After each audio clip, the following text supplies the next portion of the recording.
యాకోబుగా. కాబట్టి ప్రియమైనటువంటి వారలారా, మనము దుఃఖపడి చింతపడవలసిన అవసరం లేదు. ఒక దినమున ప్రభు రాబోతున్నా, ఆ రాకడ దినములు సమీపముగా ఉన్నవి. రాకడ సూచన సంభవాలు జరుగుతూ ఉన్నవి. యెరూషలేములో యుద్ధము. బాగా గమనించండి, రాజ్యం మీదికి రాజ్యములు వేసే దినాల్లో మనం ఉన్నాం.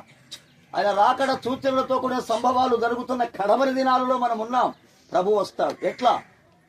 ఆర్భాటముతో, దేవుని బూరతో, ప్రధాన దూత శబ్దముతో పరలోకము నుండి దిగి ఆకాశ మండలమునకు వస్తాడు. ఆయన పరలోకము నుండి దిగి ఆకాశ మండలమునకు ప్రభు వచ్చేటప్పుడు ఆయనతో కూడా ముందుగా మృతి చెంది నీతిమంతుల ఆత్మలు అక్కడ ఉండగా వారిని వెంట పెట్టుకొని ప్రభు ఆకాశ మండలమునకు రాగా, తరువాత భూమి మీద ఉన్న సజీవులమనబడిన మనమందరము కూడా మన కొరకు సిద్ధపరచబడిన మేఘవాహనముల మీద మనము ఆ సన్నిధికి, ఆ సముఖమునకు చేరతాం. అక్కడికి వెళ్ళినప్పుడు సజీవులు అనబడిన వారందరూ ఎత్తబడగా ఒక సుందర దృశ్యం ఉంది. అక్కడ యాకోబు అక్కడ ఉన్నాడు.